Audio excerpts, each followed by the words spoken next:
Como la ciencia del hombre es la única fundamentación sólida de todas las demás, es claro que la única fundamentación sólida que podemos dar a esa misma ciencia deberá estar en la experiencia y la observación. David Hume, Tratado de la Naturaleza Humana. Introducción.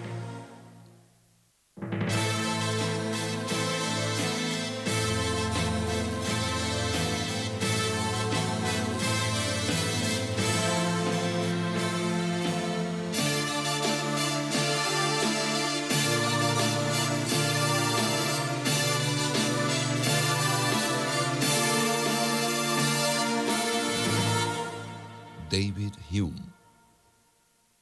David Hume nace en Edimburgo el 26 de abril de 1711 y corresponde a lo que se llama la Ilustración escocesa y es asimismo considerado el último de los grandes filósofos empiristas británicos, siendo los predecesores John Locke y George Berkeley. En él se conjuga esta tradición empirista y un retorno al pirronismo o al escepticismo pirrónico, solo que en el caso de Hume no es una posición escéptica, sino un empleo de herramientas pirrónicas para radicalizar el proyecto empirista. Al mismo tiempo, Hume es un autor que hace entrar las ideas de la Ilustración en el mundo británico, escocés en primer lugar, viaja al continente y en el continente es aclamado porque él es uno de los primeros críticos de la idea de religión natural.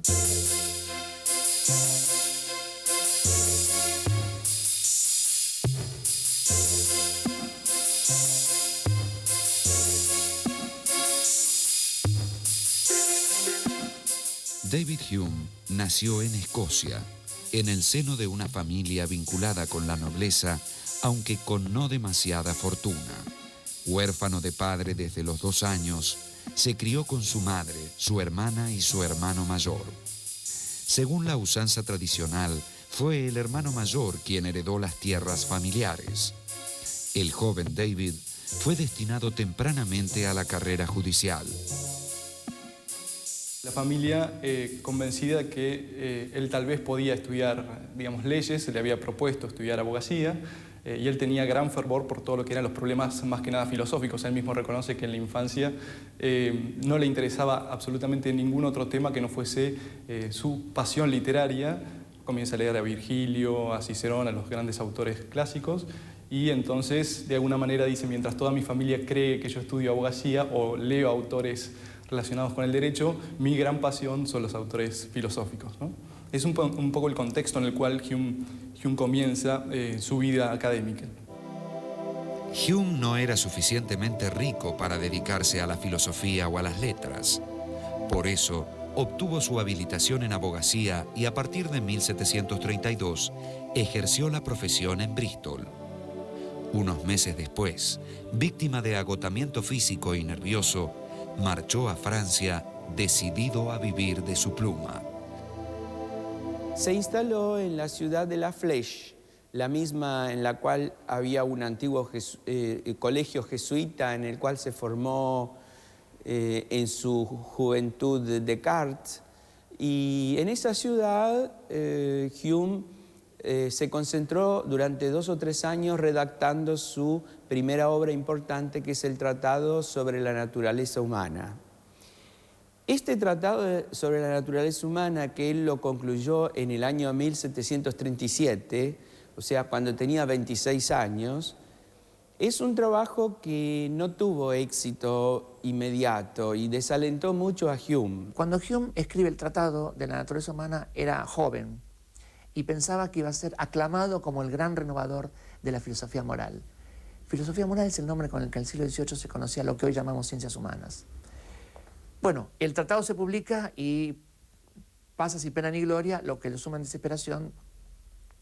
Entonces, posteriormente corrige, hace ediciones, cambiando cosas, pero no altera radicalmente su pensamiento. El eje del pensamiento filosófico de Hume está centrado en el tema del conocimiento, o gira en torno al tema del conocimiento.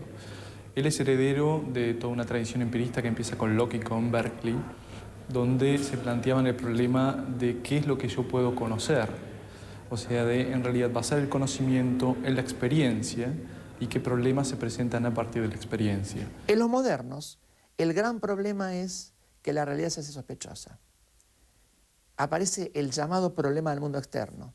Esto no era un problema clásico, es un problema moderno. Porque entre la conciencia, que se percata de contenidos, y el supuesto mundo están las impresiones, las ideas, las sensaciones. Los nombres varían y también varía la articulación. Hume lleva a cabo la radicalización del empirismo mediante una crítica de ciertos principios que todavía operaban en la obra de Locke: el yo, la sustancia, la causalidad y la inducción. Para realizar esta crítica, Hume parte de una descripción rigurosa del conocimiento. Va a tomar a Locke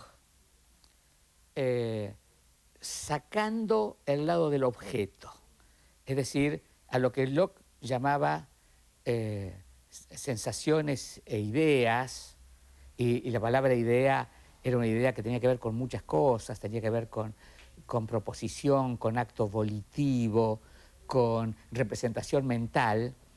Hume va a tratar de precisar esto, va a llamar a las sensaciones impresiones, es decir, que apuntaban, según él pensaba, algo más preciso, y las ideas en Hume eran centralmente representaciones mentales. Las ideas eran representaciones mentales. Sobre esta base, él elaboraba una teoría del conocimiento. Esta teoría del conocimiento, en fin, comenzaba con las impresiones, a partir de las impresiones se constituían las ideas simples, luego la asociación, por la asociación de ideas simples teníamos las ideas compuestas o complejas, y así teníamos la teoría del conocimiento humeana. Todas las sensaciones y esas impresiones generan en nosotros una creencia, que es la creencia de que realmente existe el objeto exterior y que hay un objeto exterior que la provoca. En realidad, Hume dice, en realidad lo único que yo puedo estar seguro es que tengo una sensación en mí, que tengo una impresión. Y que eso genera una fe y una creencia de que existe realmente una presencia exterior a mí o de una realidad que me está provocando esa sensación. El objeto que conozco no es exterior, sino que está en mi conciencia, pues consiste en un entramado de impresiones e ideas. Si yo afirmo que mis impresiones e ideas corresponden a un objeto real, es solo por un acto de creencia. Ahora Hume dice, nosotros mismos nos ilusionamos y creamos ciertas ideas para las cuales no hay impresiones. Y entonces es importante la teoría de Hume porque él dice que hay algunas, por ejemplo, ideas. Él va a plantear, por ejemplo, como fundamental la idea de causa y efecto, la idea de espacio y de tiempo, la idea de sustancia, o sea, de objetos exteriores que existen. Todas esas ideas son fundamentales para la ciencia, dice Hume. La ciencia se apoya sobre esas ideas básicas y sobre ahí, digamos, sobre esos ejes o sobre esos pilares nosotros construimos el mundo del conocimiento, y hay que ver, dice, si realmente esas ideas tienen validez, o sea, realmente tienen impresiones o sensaciones que las acrediten o que le den la validez objetiva que parecen tener. Hume, haciendo una concesión al sentido común, digamos, reconoce que el hombre no puede vivir sin una cierta fe, creencia instintiva en la realidad. Pero en el fondo, analizando a fondo lo que entendemos por realidad, todo se reduce a un conjunto de sensaciones. Hume dice, en realidad, hablar de real o irreal, en realidad, la forma de distinguir la realidad de la ficción es simplemente por estados del alma. La impresión, en realidad, es un estado del alma con más fuerza y más vivacidad. O sea, donde la sensación tiene esa característica de presentarse con una claridad y con una fuerza que la idea no tiene. Para Hume, la causalidad, la sustancia y el yo son solo creencias, pero de hecho, yo jamás tengo experiencia de ellas. Si me atengo solo a la experiencia, debo decir que el yo se me aparece como un haz de sensaciones, como un puro fluir de actos de conciencia. La idea de sustancia, por su parte, se disuelve en sensaciones que nosotros agrupamos espacio-temporalmente. Y en cuanto a la causalidad, no es más que una sucesión de fenómenos que, por hábito, tendemos a considerar necesaria. Para Hume, el modelo que emplea en su pequeño abstract es muy sencillo, es el modelo de dos bolas de billar en una mesa de billar. Entonces, mediante el análisis de este caso, él pretende mostrar algunas tesis sobre la causalidad y la inducción, la inferencia inductiva.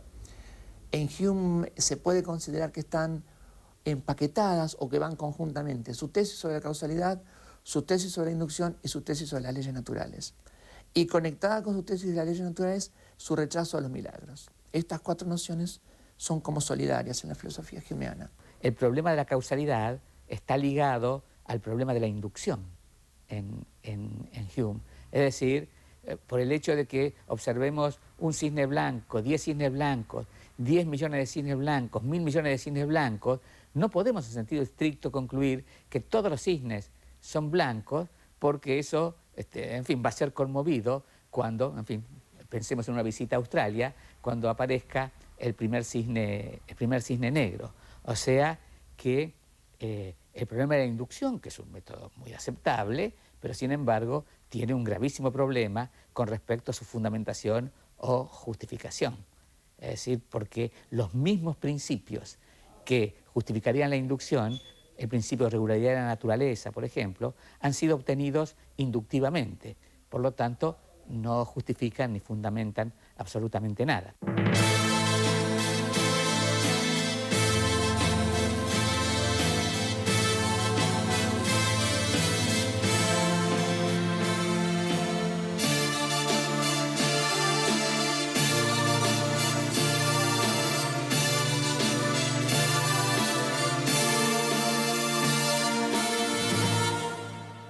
David Hume.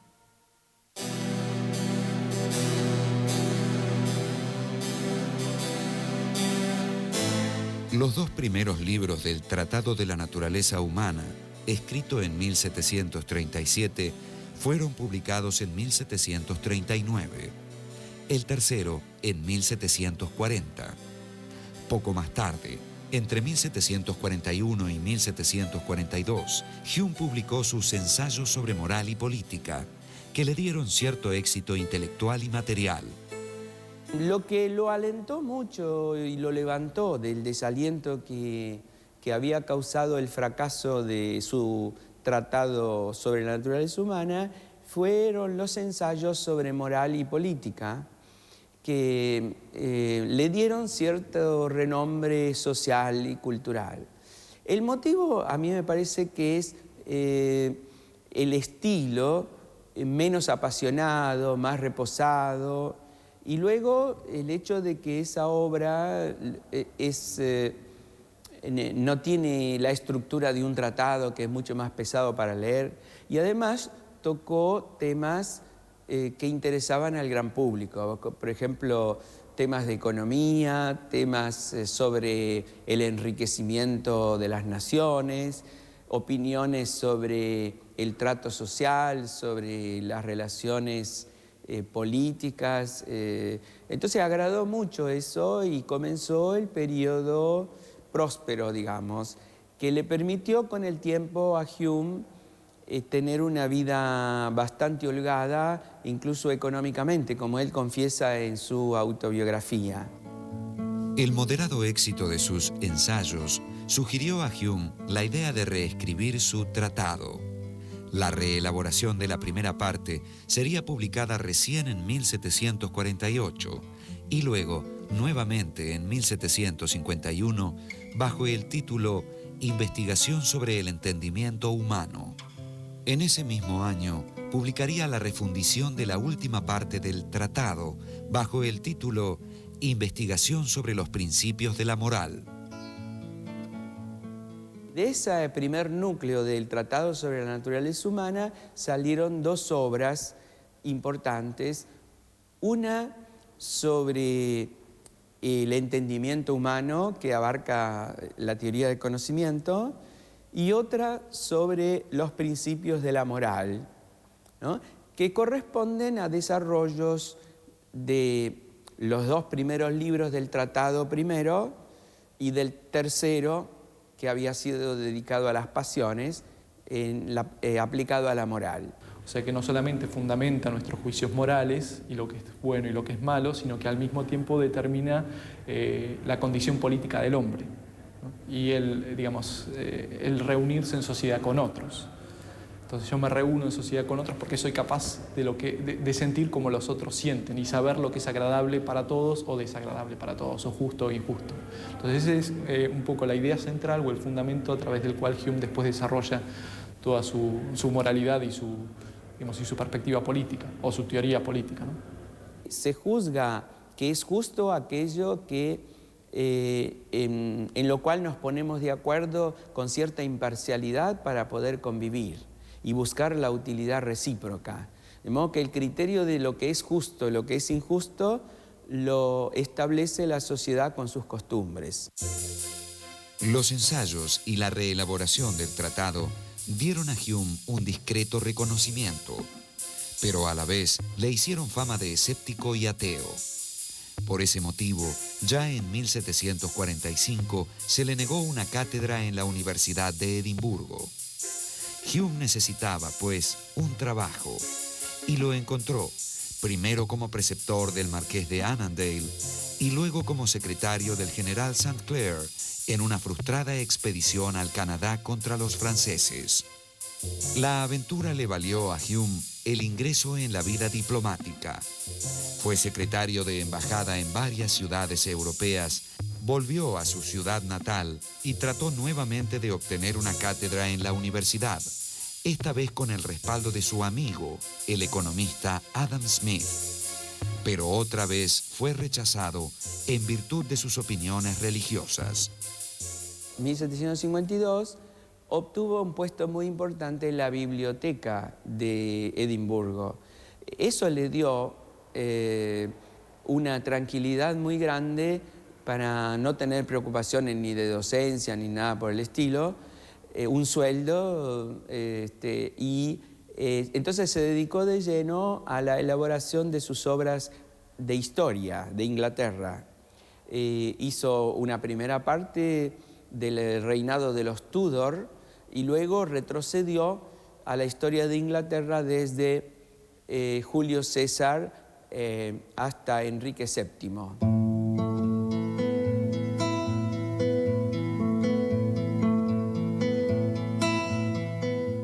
Las obras históricas de Hume aumentaron su prestigio. De hecho, hasta principios del siglo XIX, Hume sería más reconocido como historiador que como filósofo. Hume escribe una historia natural de la religión. Básicamente, la religión se entendía de dos maneras, como religión o teología natural y como religión revelada. En el caso de la religión revelada, Hume la despacha cuando critica los milagros. Y la crítica de los milagros, sintéticamente, se funda en que los testimonios contrarios a las leyes naturales son menos creíbles que las propias leyes naturales. Y que entonces uno está llevado a dudar de los testigos, por ejemplo, los testigos de la resurrección de Jesús o de la segunda aparición de Jesús cuando volvió de la muerte, como está escrito en los Hechos de los Apóstoles. Entonces, al criticar el testimonio sobre los milagros, desaparece toda posibilidad de fundar la religión en presencia sobrenatural, ya sea en el caso del cristianismo, ya sea en el caso del islam o de otras religiones, en donde uno tiene que aceptar un punto que es un punto en donde el orden sobrenatural se manifiesta en el orden natural, ya sea como mensaje ante un profeta, ya sea como presencia directa de un ente sobrenatural, ángel, hijo de Dios o como quieran entenderse. Eso queda descartado.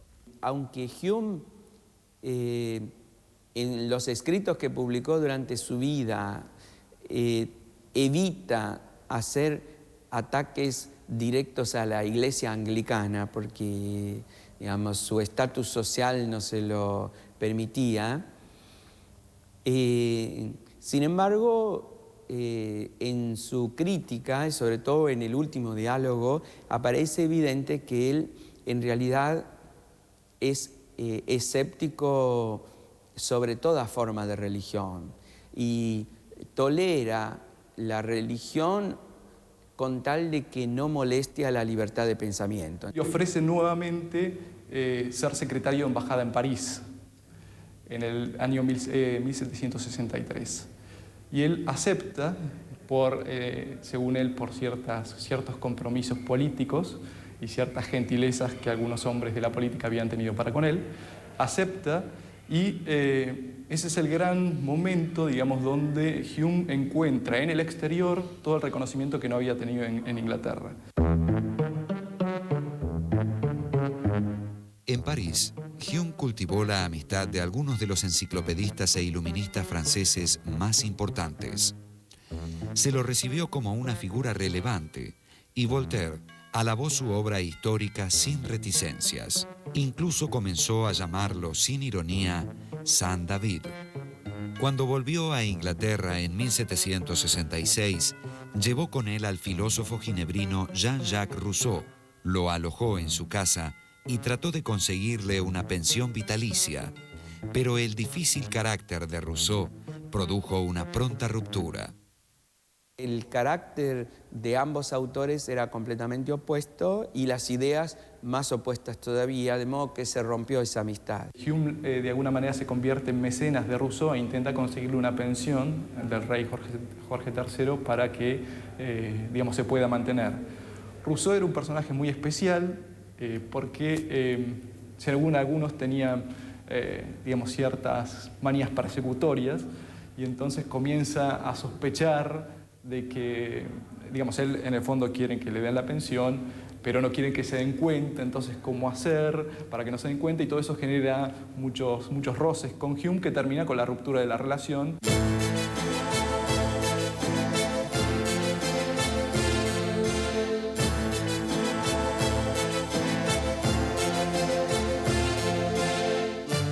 Entre 1766 y 1769, Hume vivió en Londres, ocupando un cargo de subsecretario de Estado. Luego, decidió regresar a Edimburgo y retirarse de la vida pública. Pocos años después de su regreso, los médicos le diagnosticaron una enfermedad intestinal y le advirtieron que era terminal. Hume entonces realizó una gran cena para todos sus amigos. Murió en su casa el 25 de agosto de 1776. Antes de fallecer, tuvo tiempo aún de redactar su autobiografía, que se publicaría póstumamente.